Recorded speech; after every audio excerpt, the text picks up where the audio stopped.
When the Honor Play first arrived at our office, we were not really excited about it. Honor had already launched a lot of smartphones. The Honor Play didn't look any different. The Honor Play is such a smartphone, it's easy to ignore, especially if you don't pay attention to the internal hardware of the phone, and especially after the fact that Honor has been done launching a lot of phones in every price segment with every permutation and combination of design and hardware. So what is there to like about the Honor Play? Well, apart from the price, of course. The Honor Play has a very usual design. It's a unibody full metal build that looks quite perfect. Companies have moved on to glass and metal designs that surely look more luxurious. Honor 10 itself is a clear example, but while they hold their own place and also demand more money for it, the Play doesn't feel bad. It fits perfectly in the hands, is light enough for easy one-hand use, and has smooth curves all over, be it the edges or the corners. It's the same amazing design many companies have bet their flagships with, including Apple, HTC, Samsung, and recently OnePlus. But it's not solid metal like the Nokia 6.1. And how do we know that? Well, flex it hard and you will know. While the Nokia phone doesn't move an inch, no matter how hard you press it, the display pops out on the Honor Play. It goes back in and there's nothing major to worry about, unless you keep your phone in your back pocket. Honor Play is quite sturdy and has taken falls during our use, but this one weakness is something to keep in mind if you're buying the phone. So while the design of Honor Play looks good, feels good, and is sturdy enough unless you sit on it, the display on the phone is also a major attraction.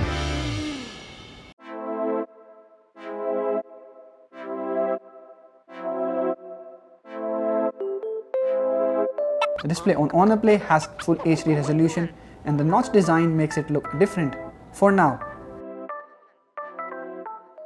More importantly, it doesn't lack contrast and has adequate brightness levels. Color reproduction is similar to that of glossy displays that are slightly more reflective than matte displays but enhance the viewing experience. Honor has put the same display on its more expensive phones like the Honor 10. The display size is 6.3 inches and you get around 400 ppi of pixel density, and though the aspect ratio of the phone is very unusual at 19.5:9, Honor has optimized the software for apps and videos. So while you're watching a video, a black bar appears on the left which hides the notch. This is automatic and you can't change that. So if you wanted the video to fill the area beside the notch, that cannot be done. It's also important to know that Honor has not put Corning Gorilla Glass as a protection on the display, though during our review period, it remains scratchless and the touch experience on the phone is also quite awesome. Now what really turns tables for the Honor Play is the chipset. It uses Kirin 970, which we saw on the Honor P20 Pro, and it's very comparable to Snapdragon 845, and you don't get it on a phone below 27,000 rupees.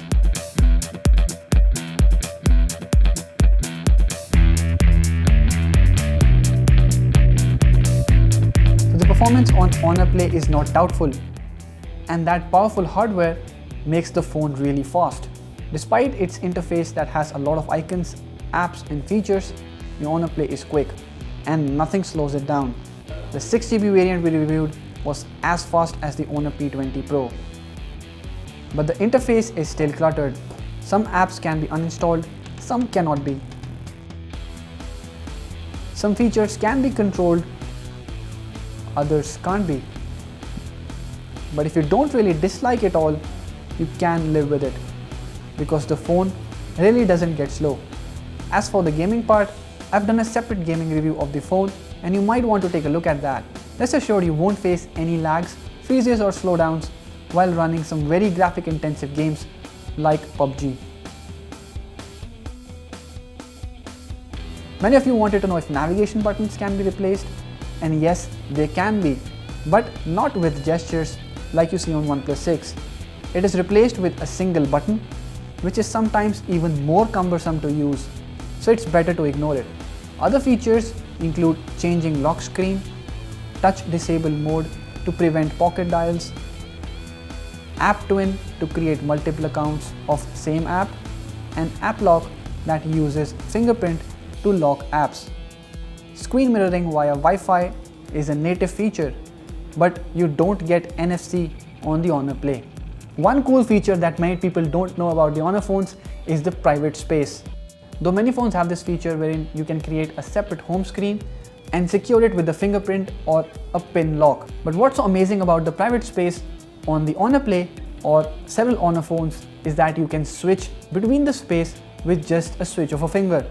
That is, you can enroll a separate finger for the private space, and whenever you use that, the phone will open the private space directly. You don't need to switch it from the menu. I've enrolled my left finger for usual unlock, but to enter private space, I'll use my right forefinger, and that is all it takes to enter private space. Now the battery on the Honor Play is good or average depending on how you look at it.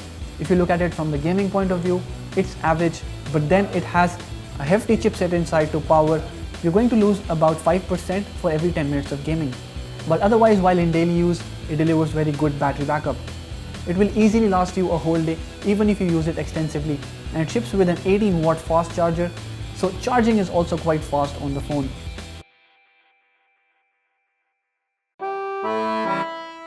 Cameras on the Honor Play is a mixed bag, and that we said in our quick review as well. That is because the native detailing on the photos is quite average. Good light photos do look fine, but that is the only time when you can get good photos from the 16 megapixel camera. It really gives up in low light. Shots have noise, lack details, edges are not sharp, and the dynamic range is hit. Shadow areas become darker still, and if you turn on the AI mode, the photos do become slightly brighter and sharper, but it also oversaturates colors and in fact changes the color of the photo. Whites become blue and browns become yellow. Front camera also has the same story. It doesn't work as expected in low light.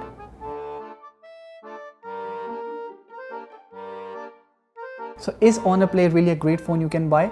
It misses out on stock Android interface, the cameras are not really good, and the build quality, as we saw, is definitely not the best out there in the market. But with a nice display, sleek looking metal unibody design, a good battery inside, and most of all, a great powerful chipset to power the phone, looks like Huawei has been able to make a well-rounded package out of the Honor Play. Nevertheless, for people looking to buy the most powerful phone out there for the price they pay, the Honor Play is definitely the phone to go for. Do let us know what you think about the Honor Play in the comment section below, and if you have liked this video, hit the thumbs up button and share it with your friends. Subscribe to our channel to get latest videos on technology and smartphones like this. I'm Rahul Sethi from India Today signing off. Thank you for watching.